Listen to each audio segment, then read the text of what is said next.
Halo, selamat pagi ya, masih pagi buat semuanya ya. Gak tak wae caption sampean.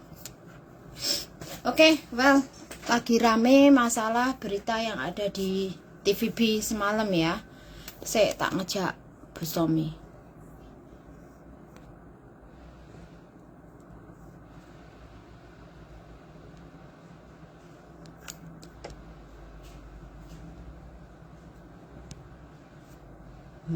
Gak temu.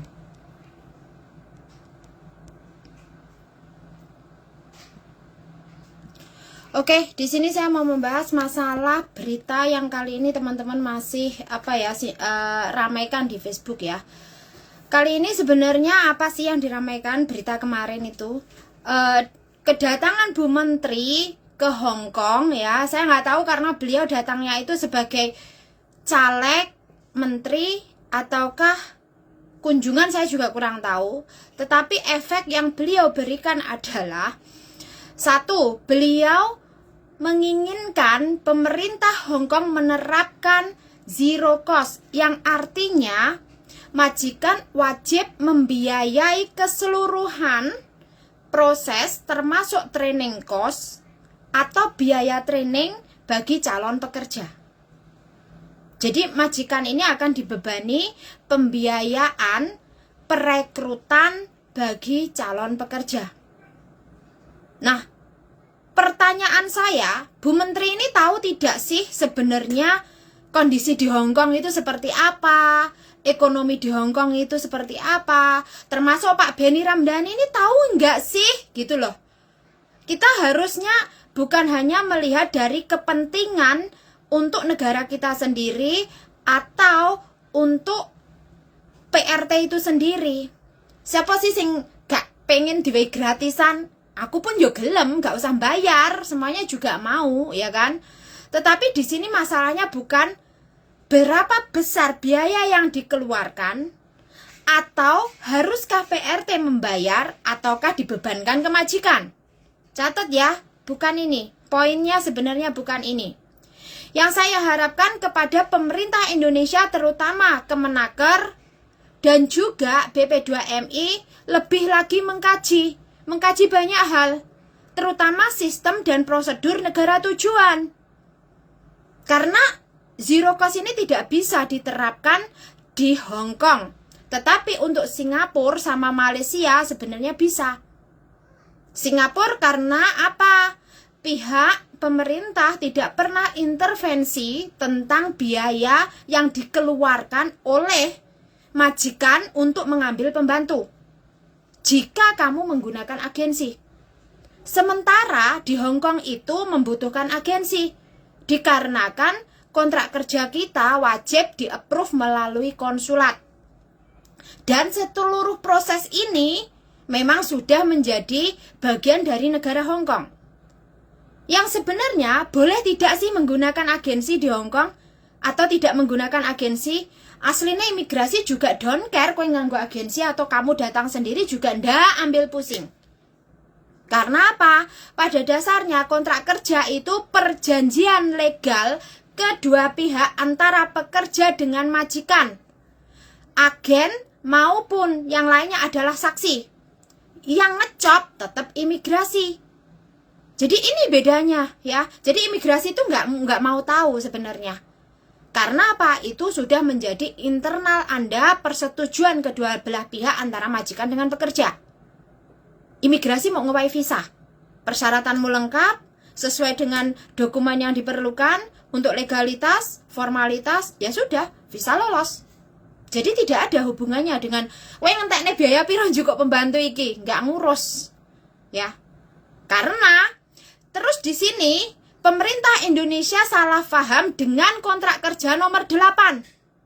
Kita dulu memprotes pengurangan biaya penempatan atau pengurangan potongan itu dikurangi nomor 8, kontrak kerja nomor 8 yang semula 21.000 kita meminta untuk sampai 12.000 atau 9.000 atau 10.000. Kenapa? Karena yang nomor 8 ini sudah dibiayai majikan di kontrak kerja nomor 8. Lah, bagiannya pembantu atau calon pekerja itu yang mana? Ya yang sisanya. Artinya kan 50-50. 50-50. Lah terus agen olehnya dari mana? Nah, di sini Kemenaker maupun Pak Beni Ramdhani dari BP2MI wajib tahu. Antara agen dengan PT itu adalah perjanjian mutual bisnis yang mana berdasarkan Undang-Undang Indonesia dikarenakan setiap CPMI atau calon pekerja migran Indonesia wajib training melalui PT. Jadi setiap agensi ini harus punya PT, harus punya penampungan. Jadi mau manfaat. Nah, antara PT dengan agensi secara otomatis mereka mempunyai persetujuan bisnis. Ini sudah masuknya udah beda lagi, ya. Bisnis, kalau berbicara bisnis, untung dan rugi. Dan nggak ada yang mau rugi, pastinya mau untung.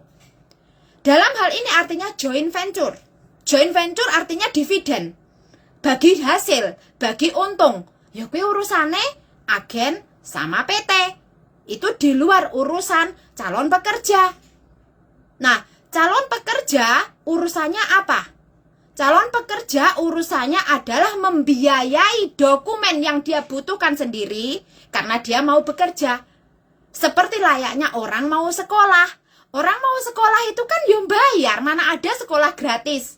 Oke, yang lainnya mungkin buku digratiskan, dikasih pinjam dari perpustakaan. Tapi SPP kan bayar. Uang gedung yang bayar.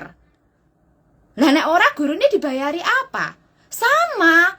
Jadi sistemnya sama seperti orang sekolah mencari sertifikat lulus, kemudian mau bekerja. Jadi dia harus bayar, dia harus mengeluarkan effort. Ya, tidak dengan dia tidak mengeluarkan apapun.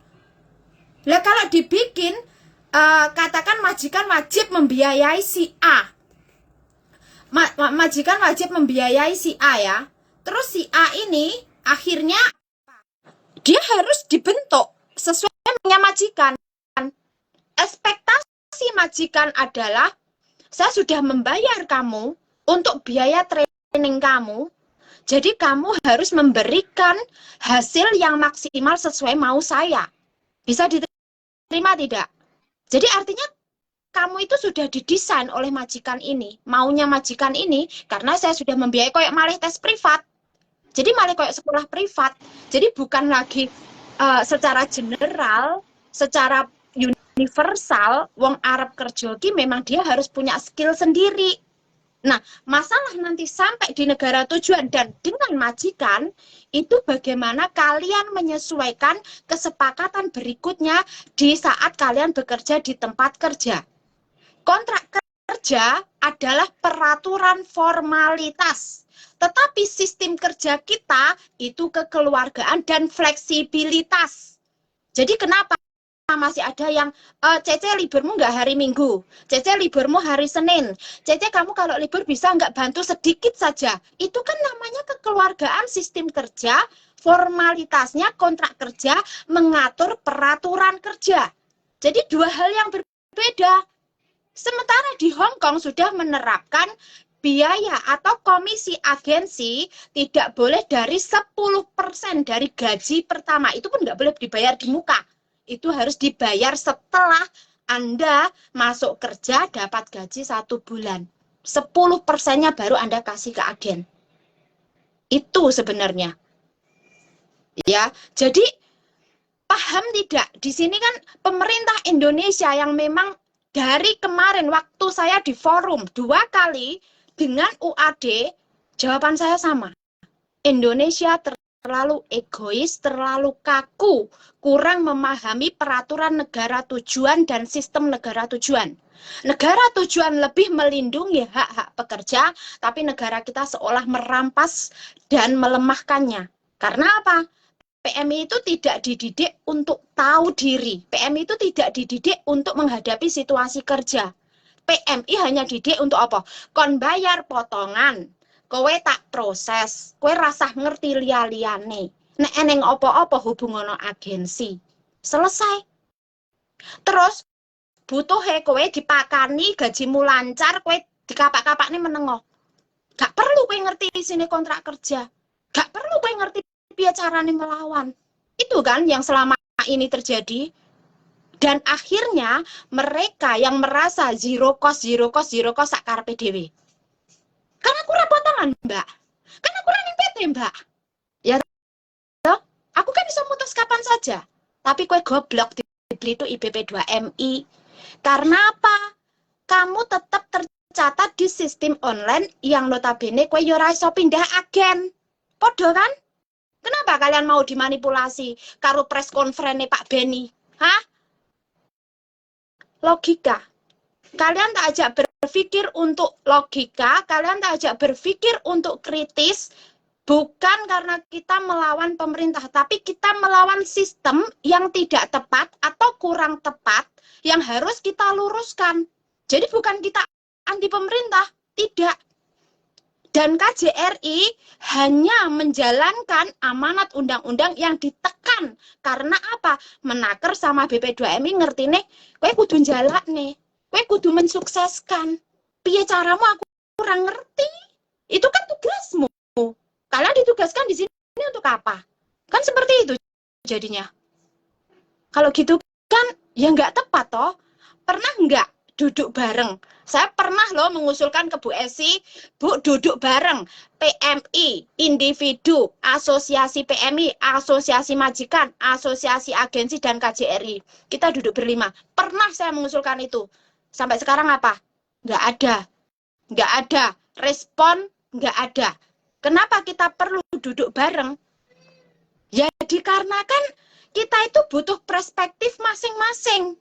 Perspektif dari majikan bagaimana, perspektif dari agensi bagaimana, perspektif dari PRT bagaimana, konsulat bagaimana, terus perwakilan PT bagaimana.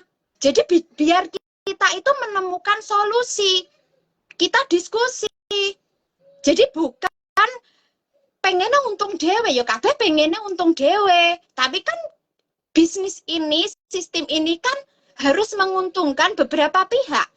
Melibatkan banyak pihak, tidak hanya pekerja sama majikan saja secara sistematis, tetapi untuk secara pekerjaan itu jelas situasi kerja adalah pihak pertama dan pihak kedua. Belum lagi BP2MI dan Menaker wajib tahu kontrak kerja di Hong Kong itu jelas. Kedua belah pihak, majikan maupun pekerja, boleh memutus kontrak. Lah, majikan nggak seneng, suka-suka. Sama, pembantu juga suka-suka. Tetapi, apakah dengan adanya kalian meminta calon majikan membiayai calon pekerja? Saya gini cah, tak kasih contoh. Awakmu seneng karo arek kuwi. Kan kamu sudah kenal, kamu sudah tahu, ya kan? Membiayai karena kamu sudah tahu kualitas dia, kamu sanggup, kamu membiayai dia, oh berani. Contohnya kayak majikanku misal, aku nggak masalah ngejeng kontreng kan pinter, tak biayai, tak training ke sana kemari, tak biayai, ya nggak ada masalah. Kan kamu sudah tahu saya. Masalahnya, kamu belum tahu orangnya. Kamu cuman kenal lewat HP, cuman interview. Kan masih ingat interviewnya, hoa dadai, mau mandai, hoa dadai, mau mandai. Tapi gak ngerti yang diomong apa. Terus endingnya apa? Endingnya, semua ini akan menjadi bencana nanti ke depannya. Majikan akan banyak komplain, aku sudah membiayai sekian, ternyata skillnya nggak bisa diterima. Nggak sesuai maunya dia. Sesuai pun malah dia akan mencari-cari sesuatu yang membuat tidak sesuai. Kenapa? Karena aku bayar. Ini kemungkinan terburuk. Terus lagi, apakah pemerintah Hong Kong sudah benar-benar meloloskan zero cost? Nggak semudah itu, Ferguso. Kenapa aku ngomong nggak semudah itu? Di situ melibatkan beberapa stakeholder. Di antaranya adalah majikan, asosiasi perwakilan majikan. Ditambah agensi. Belum, nek PRT ini mesti gelem zero cost. Masalahnya istilah zero cost ini maksudnya apa dulu? Jelaskan, ojo mong istilah zero cost tok. Kalau sekedar istilah zero cost, itu ambigu. Jadi harus ada term and condition-nya.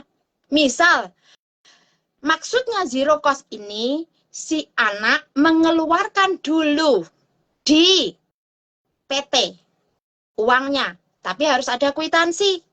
Nanti majikan mengganti. Nah, itu sebenarnya ada di bukunya imigrasi. Itu ada di bukunya imigrasi, ada. Di buku kuning punyanya imigrasi ada. Reimbursement of payment. Bagian itu kalau nggak salah nomor 26. Itu ada. Reimbursement of payment. Itu ada. Dan termasuk deduction salary. Itu juga ada. Sementara di Hong Kong hanya memberlakukan potongan gaji itu jika Anda merusakkan barang itu terhadap majikan. Nah, kalau reimbursement payment yang artinya di sini majikan mengembalikan pembiayaan kepada pekerjanya, itu beda lagi. Artinya itu beda. Itu artinya adalah biaya proses yang dikeluarkan PRT dulu, nyilih dhisik. Kok keluarnya dhisik, baru nanti tak ijoli nek kowe wis teko kene. Itu namanya reimbursement payment. Itu justru ada di bukunya pemerintah Hong Kong ada. Pemerintah Indonesia belum baca. Karena ya tak kirimi. Tapi itu ada sebenarnya, ya. Dan pernah aku tulis, pernah aku bahas. Kenapa? Karena reimbursement payment ini artinya harus berdasarkan kwitansi uang yang dikeluarkan. Majikan mengeluarkan juga sejumlah uang yang dikeluarkan. Dikembalikan kepada Anda, entah dibayar del atau dibayar dengan installment. Persetujuan kalian. Kenapa tidak dibikin seperti itu? Kan lebih enak. Yang calon pekerja ini juga diregani karena dia punya effort belajar, dia juga sudah membayar training dia. Di satu sisi majikan juga demandingnya akan berbeda, tetap memanusiakan pekerja karena dia mau bekerja. Tidak hanya sekedar dia menjual dirinya hanya untuk satu pekerjaan yang notabene belum tentu secure. Kenapa? Karena ya ada kontrak kerja di nomor 10 boleh diputus kontrak. Jadi tidak boleh, kalau saya tidak setuju ya, karena kurang tepat.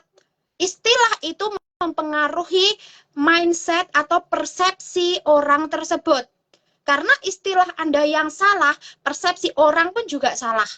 Kalau istilah Anda itu tepat, persepsi orang akan berbeda. Kayak contoh nih, break kontrak ki apa? Ora enek istilah break kontrak jane. Tapi kalian sudah mendarah daging dari mbuh tahun bahelu sampai hari ini, ya kalian tetap menggunakan istilah yang sama. Tapi kalau dibenarkan bahwa kontrak tidak berlanjut itu terminate, kalian yang nggak terima. Susah kan? Padahal yang benar adalah kata terminate. Sama. Kenapa tidak kita belajar memilah menggunakan istilah itu biar tepat, biar persepsinya tidak salah, kemudian orang pun juga tidak lagi misunderstanding, miskomunikasi. Nah, ini pelajarannya bagi pemerintah Indonesia, terutama Kemenaker. Kalau beliau masih ada di sini, semoga menonton ya. BP2MI besok juga tolong deh, minggu kan ke sini nih, diskusi sama teman-teman yang tahu ya. Diskusi sama teman-teman organisasi. Maunya apa? Diskusi sama agensi, bagaimana sistem yang sebenarnya. Jangan hanya cuma antar imigrasi dengan Kemenaker ya. Nggak masuk. Karena sistemnya imigrasi itu hanya formalitas, mau ngedok visa. Tapi proses sebelum imigrasi ini adalah pihak-pihak yang notabene tidak lepas dari PT, agensi, majikan, dan juga PMI itu sendiri. Ya kan? Kalau asosiasi buruh pasti menginginkan zero cost. Nggak hanya asosiasi buruh, aku pun ya pengen nggak bayar. Gratisan kok. Tapi apakah dengan kamu memberlakukan ini, impact-nya kemana? Itu yang perlu lebih jangka panjangnya seperti apa. Coba deh sebelum kita mengeluarkan koar-koar harus memberlakukan zero cost, evaluasi dulu. Sudah berapa persen yang berhasil diterapkan di negara lain seperti Singapura, Malaysia, Taiwan, Brunei. Ini yang berhasil menerapkan ini berapa persen?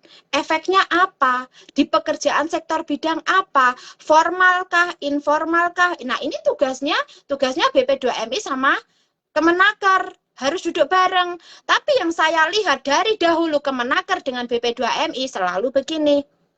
Selalu berkepentingan masing-masing. Jadi korbannya siapa? Korbannya PMI. Dan PMI-nya senengane nggak punya pendirian.